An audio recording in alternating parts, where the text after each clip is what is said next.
Ben Carter moved to the country for peace and quiet. What he got was a scratching in the chimney, a cry at dusk unlike any animal he had ever heard, and a village absolutely certain it knew what he was dealing with. By March, he had hung bells in every doorway, turned his own doorstep black, and written a formal letter to a ghost. 3 drafts. Welcome back to Little Mizzlewick. Today's story is the haunting of Honeysuckle Cottage. Whispers in the walls. The laptop screen cast a pale glow across Ben Carter's face as midnight approached, illuminating the shadows beneath his eyes and the third empty mug balanced on a stack of garden catalogues. 6 months of country living had taught him many things. That silence was not truly silent, that mice possessed architectural ambitions, and that the romantic notion of working by candlelight lost its charm after the first power cut. But Honeysuckle Cottage had been his dream, a thatched sanctuary where he might finally write the novel that had eluded him through years of London commuting, years of cramped flat shares and overpriced coffee, and the particular exhaustion of a life lived at high volume with no time left over for anything that actually mattered. He had found the cottage by accident, following Lucy's directions on a walk that was supposed to take him along the river, and had instead deposited him at the end of a quiet lane just beyond the edge of the village. It had been late October, the garden still holding on to the last of its warmth, and the thatch had caught the afternoon light in a way that made everything look like an illustration from a book he had loved as a child. He had stood at the gate for longer than he would have admitted, and the following week he had asked Lucy whether she happened to know anything about it. She had given him the letting agent's number and said very carefully that the cottage had its own character. He had not thought to ask what she meant. The first scratch came 6 weeks after he moved in, on a Tuesday evening in late January, as he was typing the closing paragraph of his monthly freelance article. It was a soft, scraping sound that might have been wind-blown ivy against the window, and he dismissed it with the weary pragmatism of someone who had already discovered that old cottages communicated in a private language of creaks and sighs. He had grown accustomed to the settling timber, the argumentative pipes, the way the front door swelled in its frame on damp evenings, and required a particular 2-shouldered technique to open. An old house made sounds. That was simply what old houses did. Scritch, scritch, scritch. There it was again, more insistent now, and coming from somewhere above his head, rather than from the walls. Ben glanced towards the inglenook fireplace that dominated the cottage's main room, its blackened brick surround speaking of centuries of use, its hearth wide enough to park a small bicycle in. The scratching seemed to emanate from near the chimney, as though something small and very determined was making its way downward through the flue. "Mice," he muttered, saving his document with perhaps more force than was necessary. "It has to be mice." The next morning, he stopped in at Sarah Logan's general shop on the square, where Sarah could locate most practical items before the question was properly finished. She listened to his description with the warm attention she gave to all information that passed through the shop, and directed him to a set of humane traps with the satisfaction of someone who had been waiting for precisely this problem to present itself. "Old cottages and mice go together like tea and biscuits," she observed, wrapping the traps in a paper bag and passing them across the counter. "Set these near the hearth with a bit of chocolate. The good stuff works better than the cheap kind. You'll have your answer by morning."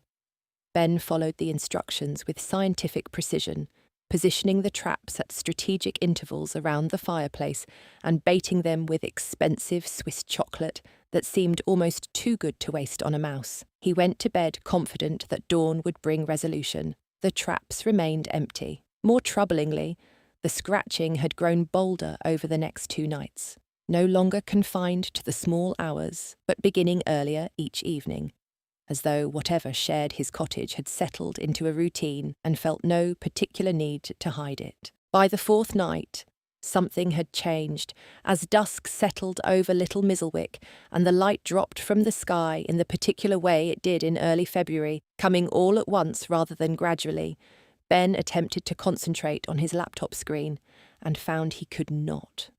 A sound drifted down the chimney that stopped him entirely.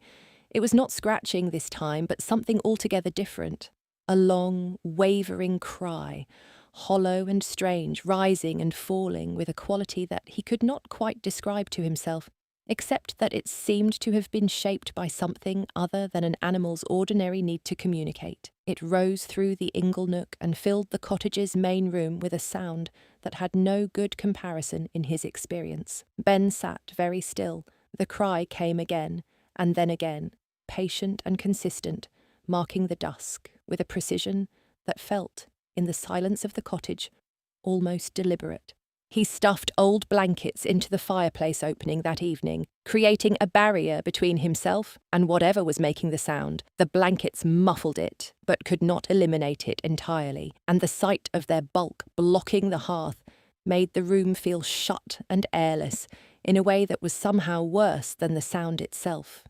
He tried music next, running through Pachelbel and Bach, and eventually settling on a podcast about supply chain management that he had always assumed would reliably induce sleep. The cry threaded through everything at dusk, unhurried, entirely indifferent to his arrangements. His tea consumption reached alarming levels as sleep became steadily more elusive. Ben found himself brewing pot after pot through the long evenings, seeking comfort in ritual while his nerves wore thinner. The cottage kettle, once a charming emblem of slower living, had become his primary consolation against a growing sense that the cottage was managing him rather than the other way round. He washed up. He tidied shelves that did not need tidying. He reorganised his books by subject, then by colour, then back by subject. He did everything except write, which was the reason he had come here. The blank document waited on his laptop like a field in winter, patient and unhelpful. The villagers began to notice. Sarah commented on his pallor when he came in for groceries, her concern warm and direct in the manner of someone who considered personal observations a form of care rather than an imposition. June Marsh noted his jumpiness when a car backfired near the allotments and remarked, with the efficiency that characterised most of June's observations, that he looked like a man who had not seen the inside of his bed in some time. Even Arthur Grimshaw, serving Ben's increasingly frequent pints at the Shepherd's Crook, offered the quiet observation that countryside quiet took some adjustment, but that most people managed it without looking quite so haunted, and then paused, as though he had not quite intended the word. Ben deflected their concern with vague mentions of work pressure and a difficult chapter. He was not yet ready to admit that his dream cottage had become a source of nightly unease. How could he tell these practical, settled people who had lived in this village for decades and knew its rhythms and its sounds and its particular quality of silence that he had begun to dread the approach of evening? It seemed like the sort of confession that would confirm every unspoken suspicion that a London man coming to live in a Mizzlewick cottage was bound to get it wrong somehow. And yet, every evening, reliable as the turning of the light, the sound came down the chimney. Every evening Ben sat at his table and stared at his blank document and listened, and the novel remained exactly as unwritten as it had been when he arrived. As a March wind began to rattle the cottage windows and another dusk approached, he stared at the blankets blocking his hearth and felt the particular flatness of a man who has exhausted all the solutions that occur to him and has not yet admitted that he has been solving the wrong problem. Something in the cottage cried at dusk, the mice traps stayed empty, the podcast about supply chains helped with nothing, something had taken up residence in his sanctuary, and whatever it was, it had decided that Ben Carter's tenancy would proceed entirely on its terms. The Cottage Crier, the Shepherd's Crook, felt particularly welcoming on Thursday evening, its warm light falling across the cobbled square as Ben made his way towards it from the lane. The pub's familiar sounds came through the door before he opened it, the clink of glasses, the murmur of conversation, the soft thud of darts finding their mark, all of them carrying the specific reassurance of a place that had been doing exactly this for a very long time and intended to go on doing it. Ben had developed a genuine appreciation for the Shepherd's Crook over his months in the village. It was the sort of pub that did not require anything of you beyond the minimal social contract of not being unreasonable, which was a lower bar than London had tended to set. Arthur nodded from behind the bar as Ben settled into his usual corner table near the fire. The landlord's eye was practiced enough to note the shadows beneath his customer's eyes, the slightly rumpled quality of a man who had not been sleeping well, but he offered no comment beyond a perfectly poured pint and the small nod that served him for most forms of acknowledgement.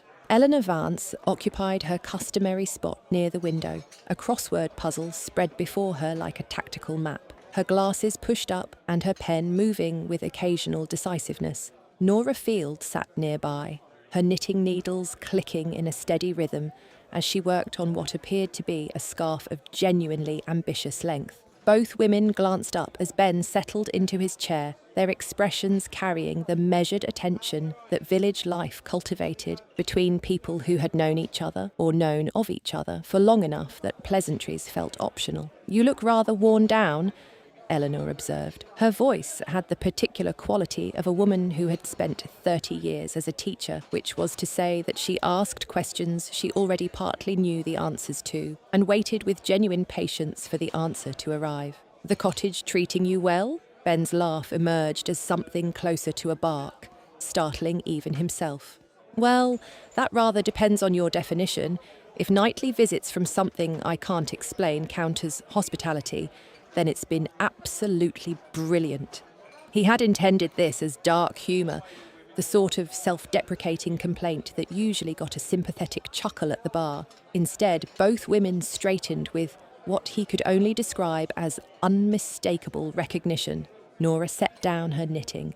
Eleanor's pen went still over her crossword. It was the slight, coordinated quality of the movement that caught his attention, as though he had said a word that meant something particular in a language he had not known they spoke. "Ah," Nora said, with the quiet confirmation of someone hearing news they had half expected. "The Cottage Crier has introduced himself, has he?" Ben's pint stopped halfway to his lips. "I beg your pardon?" "The Cottage Crier," Nora said again, in the same tone, not mystical but simply matter-of-fact, the tone of a woman recounting local knowledge rather than making a supernatural claim. "Honeysuckle Cottage has always had its sounds. As long as anyone in the village can remember, there are stories from old Mrs. Penhaligon's time, and she was in that cottage for nearly 40 years. She used to say you got used to it by spring. She called it the Crier and thought no more of it." Eleanor tapped her pen against her crossword, very lightly, in the rhythm of someone who was thinking carefully about the next sentence. "These old houses do carry their histories," she said, whether literally or otherwise.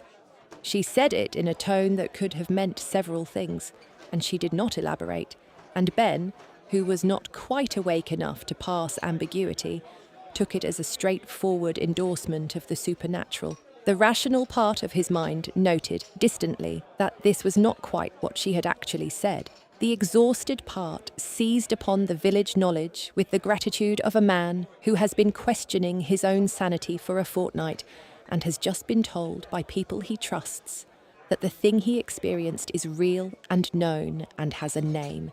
Even if the name was the Cottage Crier, even if that name was, on reflection, not entirely reassuring. "So it's real," he said. "It's not me." "You're not losing your mind," Nora said, which was, as he would later reflect, precisely the question she had chosen to answer rather than the one he had actually asked. "So, what do I do about it?" He leaned forward. "How do I make it stop?" Nora looked at Eleanor. Eleanor considered her crossword for a moment. Between them there was a brief, companionable silence of the kind that exists between two people who have known each other long enough that they can decide things without speaking. "My grandmother," Nora said at last, swore that the best way to manage an old house was to be polite to it. She wrote a letter when she moved into her cottage on the other side of the green, introduced herself, explained her situation, tucked it behind the front door, where it could be properly received, she said. A letter. It seemed to work for her. The sounds settled down by April. Ben stared at his pint for a moment. Then he said, You're suggesting I write a letter to a ghost? To an unknown neighbour? Nora corrected gently. The framing matters. Bells, salt and copper. He spent the following morning writing what he privately considered the most peculiar correspondence of his life. He went through 3 drafts, which told him something about his state of mind that he preferred not to examine directly. The final version read, Dear Sir or Madam, I hope this letter finds you well. Insofar as that applies to your current circumstances, I am the new occupant of the cottage and have been here since October. I should be very grateful if you could conduct your evening activities with some consideration for those of us who need to sleep on a regular basis. I have no wish to cause any inconvenience and hope we can come to an arrangement that suits us both. Yours respectfully, Ben Carter. He tucked it behind the front door with the solemnity of a man who is fully aware that what he is doing is absurd, has decided to do it anyway because he has run out of alternatives, and is simply hoping that no one from London sees him. That evening, the cry was louder than it had been since the whole business started. Perhaps the wording was slightly formal, Nora suggested, when he reported the result. Eleanor's contribution arrived the following day, delivered with the brisk efficiency of someone who had clearly done some thinking since Thursday. It involved brass bells and ribbons, bright colours and gentle, persistent sound, she said, producing a collection of small bells from her bag, with the air of someone who had them to hand for entirely unrelated reasons. Hang them in the door frames. The combination, traditionally, disrupts settled disturbances. She said it with the straight face of a woman who had once, over the course of a spring term, convinced an entire class of 14-year-olds that the semicolon was the most versatile and underappreciated piece of punctuation in the English language. Ben would not have been able to say, on oath, whether she believed a word of what she was telling him, and he did not quite know how to ask. He spent Saturday morning rigging the cottage like an early Christmas display, draping ribbons across every doorway and suspending bells at the kind of intervals that would catch any movement at all. The effect was cheerful in the manner of a cottage that had decided, on a whim, to become a grotto. He felt cautiously optimistic as the afternoon light began to thin. When the cry came at dusk, it set off every bell in the cottage at once. The resulting confluence of hollow wailing and jangling brass sustained itself for the better part of 20 minutes and kept Ben sitting upright in his armchair, unable to move in any direction without making things worse, until nearly 3 in the morning. The village children spent Sunday morning pressing their faces against his garden gate and asking whether Father Christmas had moved there. Sarah Logan's contribution came on Monday, offered across the counter with the confidence of someone passing on wisdom that had been in the family long enough to be beyond dispute. My grandfather swore by this, she said, pressing a small glass bottle and a handful of copper pennies into Ben's hands. Salt water and coins. Sprinkle it across the threshold every evening before dark. Salt purifies, and the copper earths any energy that's looking for somewhere to go. Ben followed the instructions conscientiously. By morning, the coins had tarnished to an unpleasant greenish black, leaving dark stains across the doorstep that proved resistant to scrubbing, hot water, and 2 different proprietary cleaning products from Sarah's own shop. That, Sarah said when he reported this, with a brightness that suggested she had been waiting for the result, is quite a strong sign. Grandfather always said the coins react more strongly to a more active presence. Active presence?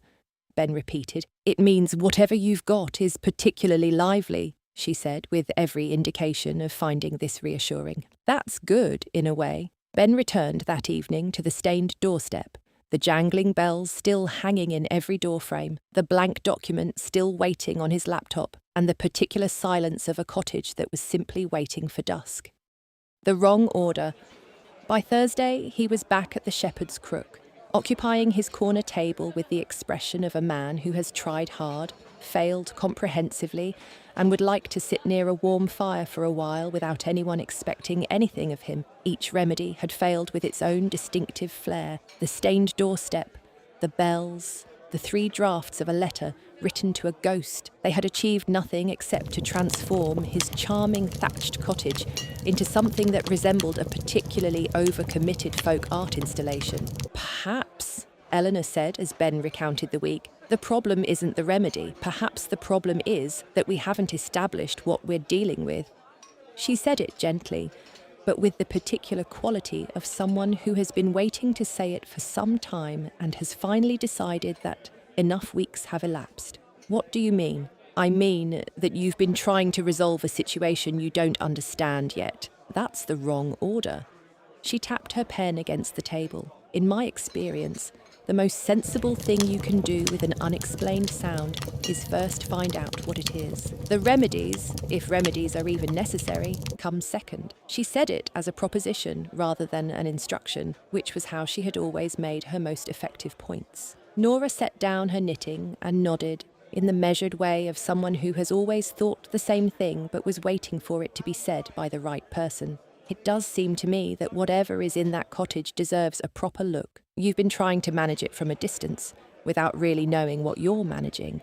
Ben sat with this for a moment. Outside the pub window, the square was dark and damp, the cobblestones reflecting the light from the Shepherd's Crook in a way that made everything look older than it was. Inside, the fire in the hearth did what pub fires had always done in English villages, which was to make the particular problem in front of you feel temporarily as though it were the right size for a person to manage.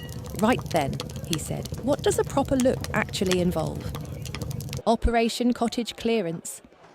Gavin Price had been watching Ben's deterioration with the quiet attention of someone who understood that practical problems had practical explanations, and that the kindest thing you could do for a person who had convinced himself otherwise was sometimes to simply go and have a look. As the village's most capable mechanic, Gavin had a particular impatience with mysteries that turned out to have components. In his experience, most things that people described as inexplicable were, on closer examination, inexplicable only because no one had yet thought to examine the working parts. He had also, if he was honest, been following the saga of Ben's haunted cottage with rather more private amusement than was strictly charitable, which meant that the least he could do was put an end to it. When Ben appeared at the Shepherd's Crook on Friday evening, looking as though he had been left out in 3 consecutive storms and had not quite dried between any of them, Gavin set down his pint with a decisiveness that attracted Arthur's brief, measured attention from behind the bar. Right then, he said, I've heard enough. You've got a problem in that cottage, and problems have solutions. I'll come round tomorrow morning and have a proper look. Ben regarded him with the complex expression of a man who has been let down 4 times in a fortnight by the village's collective wisdom, but who is also, at some level, desperately grateful that someone is offering to do something that involves a toolbox rather than copper coins. You genuinely think there's a logical explanation? I think, Gavin said in the patient tone of someone who has explained this principle before and is prepared to explain it again, that houses don't harbour spirits. They harbour wildlife, structural problems, and occasionally a blocked chimney, all of which can be identified and most of which can be fixed. I'll bring the gear. Major Burns, who had been nursing a whiskey at the next table and listening with the focused interest of a man who appreciated a well-defined problem, straightened in his chair. Sounds as though we need a proper reconnaissance mission, systematic, methodical. I'd suggest we call it Operation Cottage Clearance. He said this in the tone of a man for whom naming things was a precondition of taking them seriously, which it was. The suggestion was received with something approaching enthusiasm. Sarah, who happened to be in that evening rather than working late, declared herself available to witness the investigation and willing to bring a thermos. Eleanor said she would come along on the grounds that observing a systematic inquiry was always instructive. Nora said she had wondered for some years what was actually in that cottage and thought she might as well find out. Leo Turnbull, who had been at the bar and had been recording none of the conversation because Arthur had a private and consistently enforced view about cameras at the bar after 9 in the evening, said that he would come and bring his phone. For documentation, he said, if anything interesting happens. Arthur said nothing, but something in the set of his expression suggested that the documentation would be confined to the exterior of the building. A proper look. By 10 o'clock on a cool Saturday morning, A delegation of 7 had assembled in the lane outside Honeysuckle Cottage. Gavin arrived first with a toolbox that conveyed its intentions through weight alone. The others gathered at intervals, carrying thermoses and the expectant air of people who were not entirely sure whether they were about to witness a triumph or a particularly instructive failure, and were prepared to enjoy either. Ben unlocked the front door with the nervous energy of a man who has been living in a place for 6 months and still is not quite sure what it might do next. Gavin stepped into the hall and surveyed the interior with the professional steadiness of someone assessing a situation. His gaze moved from the sitting room to the inglenook fireplace, to the door frames, where the brass bells, which had never been fully removed, shifted very slightly in the draught from the open door. "Right," he said. "Tell me exactly what you hear and when. Start from the beginning." Ben described the progression carefully. The scratching that had started in January, the escalation to the evening cry, the consistent timing, and the location of each sound. Gavin listened without interruption, occasionally nodding with the slight inclination of someone hearing expected information arrive. When Ben reached the end of the account, Gavin moved towards the fireplace with a purposeful stride and crouched before the hearth. "Always at dusk, you said. Every evening, regular as anything. It starts with movement and builds from there." Gavin directed his attention into the blackened interior of the fireplace with the thoroughness of someone reading technical documentation rather than looking at soot. He removed Ben's remaining preventatives with brisk efficiency, lifting aside the bundles of dried herbs, the bells, and the folded blanket that had been tucked to one side of the hearth. They were arranged with the careful disorder of a man who has been trying a great many things and has not quite admitted defeat enough to put them away. "May I?" he asked, indicating the chimney opening. Ben nodded and stepped back. Gavin withdrew a torch from his toolbox and directed its beam upward into the flue. The light picked out centuries of soot accumulation, and in the soot, something else. A series of streaked, disturbed patterns running upward along the inside of the chimney breast, with the regularity of repeated passage. "There," he said, angling the torch. "See these marks? Fresh disturbance. Something's been moving up and down through here on a regular basis, and it's been doing it for a while." Major Burns leaned forward with the focused interest of a man recognising familiar signs. "Activity confirmed." "Wildlife activity," Gavin said with mild precision. "These are passage marks. Something's been using your chimney as a regular route, Ben. Not a one-off visit, a thoroughfare."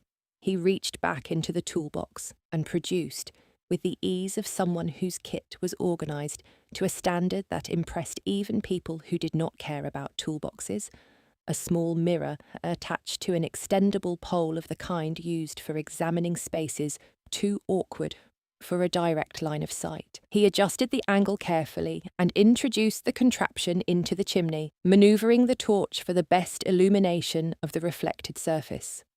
"Useful piece of kit," Eleanor observed. "Comes in handy," Gavin said, not looking up. He was quiet for a moment, concentrating on the image in the mirror and making small adjustments to the angle. Then, quietly, with the particular satisfaction of a man finding what he expected to find. "Ah, there we are." He held the mirror steady. The torchlight picked out in the reflected surface a narrow ledge approximately 8 feet up the chimney. Upon the ledge, arranged with the territorial confidence of animals who have been somewhere long enough to consider it theirs, was evidence of extended and settled occupation. Accumulated material, compacted and shaped the comfortable untidiness of a space that had been thoroughly claimed. "What is it?" Sarah asked, craning forward. Gavin lowered the mirror and turned to look at Ben with an expression that was mostly professional satisfaction and only slightly triumph. "Your ghost is a pair of barn owls. They've been using that ledge as a roosting spot. From the look of things up there, they've been in residence for most of the winter." The announcement settled differently on different members of the group. Major Burns deflated slightly in the manner of a man who had hoped the reconnaissance would require a more strategic response. Sarah clasped her hands together with the delight of someone who finds barn owls considerably more romantic than structural problems. Eleanor nodded in the slow, settled way of a woman whose hypothesis has proved correct and who is too composed to make anything of it. Nora smiled, but she was looking at Ben rather than at the fireplace. Leo lowered his phone, which he had been holding at an exploratory angle near the chimney opening for the past several minutes. "Can I get a shot of them? They're roosting," Arthur said from his position near the sitting room door, where he had been standing in the manner of a man who is present without being in the way. "You'd disturb them." "Just a quick one from down here." "The kind of quick one," Arthur said, "that ends with someone ringing the RSPB at 8 o'clock on a Saturday morning." Leo considered this and put his phone away. The owls remained undocumented. Ben had not said anything for a moment. The relief was real, solid and immediate, and he was glad of it. But alongside the relief, there was something he had not expected, a small, involuntary sense of deflation that surprised him with its clarity. A ghost would have given Honeysuckle Cottage a genuine story. A ghost would have been something worth telling people about. A pair of barn owls was extraordinary in its own right. He knew that perfectly well, but it was also, in the end, an answer. Explanations were satisfying, but they were also, in their way, a kind of closing. "Owls," he said, with the particular flatness of a man absorbing information he has not yet arranged into a feeling. "Barn owls," Gavin confirmed. He had crouched near the base of the fireplace again and was indicating, with a mechanic's precision, evidence that had been present all along for anyone who had thought to look. Droppings near the opening, and these. He picked up what appeared to be a small, compacted pellet of fur and tiny bones. "Regurgitated hunting remains. Barn owls do this after every meal. I'm slightly surprised you didn't put it together sooner, honestly." "I was somewhat preoccupied," Ben said. "Fair enough." Eleanor moved forward and examined the pellet with the concentrated interest of a woman who had spent a career making students look carefully at things they had walked past. So the scratching in the evenings was their arrival and movement, and the sound at dusk would be their territorial calling. Barn owls are extremely vocal when they're establishing themselves. That particular cry is designed to carry. "It certainly managed that," Ben said. "They've claimed your chimney as prime territory," Gavin said, straightening up and wiping his hands on an old cloth. "Elevated position, excellent weather protection, commanding view for hunting once they exit the top. Can't really fault their judgment." "They're protected species," Eleanor added, in the tone of someone adding a relevant footnote. "You can't simply have them removed, but that needn't be the difficulty it sounds."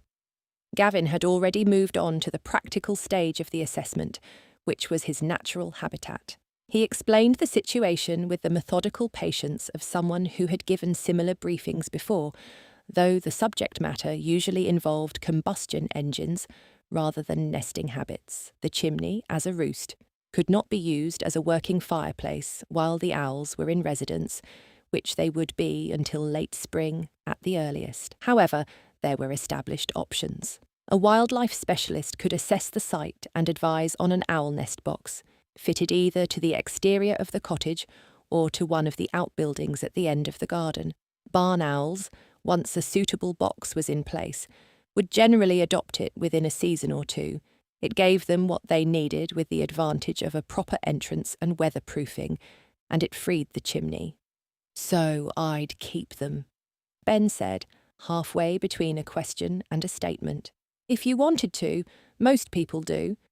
Gavin paused. "Having barn owls on the property is considered rather good. They're extraordinary hunters. That mice problem you had in October would have sorted itself out considerably faster if they'd already been using the garden." Ben looked around the cottage. His gaze moved from the ribbons still hanging in the kitchen doorway to the brass bells that had never quite come down from the sitting room threshold, to the faint stain on the front doorstep where the coins had left their mark. The room looked like the home of someone who had been working very hard to negotiate with something they did not yet understand, which was accurate. He thought about the letter, the 3 drafts, the careful consideration he had given to the wording of a request for consideration from an unknown neighbour. He did not quite laugh, but something in his face shifted. The group began the small, unhurried reassembly of people who have completed an outing that was also, quietly, a task. Sarah said that she thought it was the most extraordinary thing and that she would ask Graham Henderson whether the stationery shop had anything useful in terms of mounting hardware, because she felt that Graham would appreciate being asked a question that required some thought. Major Burns announced that the operation had been a successful conclusion and that he would stand everyone to a coffee at the bakery on the way back to the square. Leo said he was going to look up barn owls on YouTube and then remembered that he had his phone out and briefly recalculated the lead shot and then put the phone away when he noticed Arthur looking at him. Eleanor was the last to leave. She pulled on her coat with the unhurried patience of someone who has one more thing to say and is taking her time reaching it. "You look better," she told Ben. "I feel rather foolish." "Why? You heard something you couldn't explain. You tried to understand it. Those are not foolish things to do." "I wrote a letter to a ghost," Ben said. 3 drafts. Eleanor considered this for a moment. "You extended a courtesy to an unknown neighbour and took the trouble to get the wording right. I'm not sure that's as foolish as you're making it sound." She paused at the door and looked back at him with the mild, direct expression that she tended to deploy when she had been thinking something for some time and had decided the person was ready to hear it. "For what it's worth, I didn't think it was a ghost. I thought it was probably something in the chimney from about the 3rd day of the scratching, but you needed to work through the other possibilities first." "You could have said that." "I could have," she agreed, without any particular apology in her voice. "But I've learned, over quite a long time, that telling people things before they're ready to hear them doesn't actually shorten the process. It usually just means they have to go back and do the same steps anyway, only more irritably." She said good morning and went out into the lane, where the others were already moving off in the direction of the square in the loose, companionable way of people who have sorted something out and are now ready for coffee. Ben stood in the empty cottage for a moment, listening.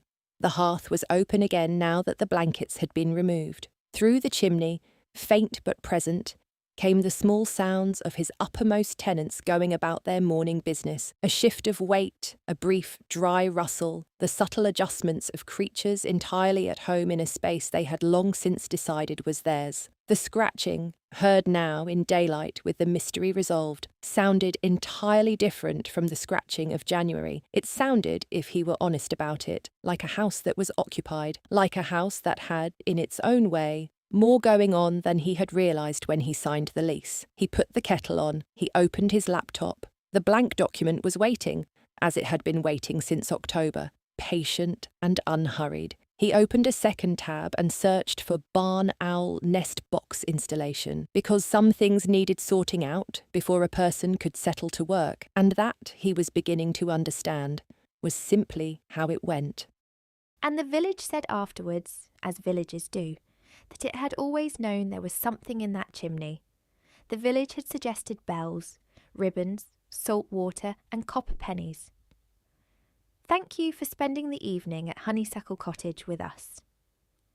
If you have ever solved a problem by trying everything except looking at it, the comments are open. A Little Mizzlewick story from Once Otherwhere, where small stories have big hearts.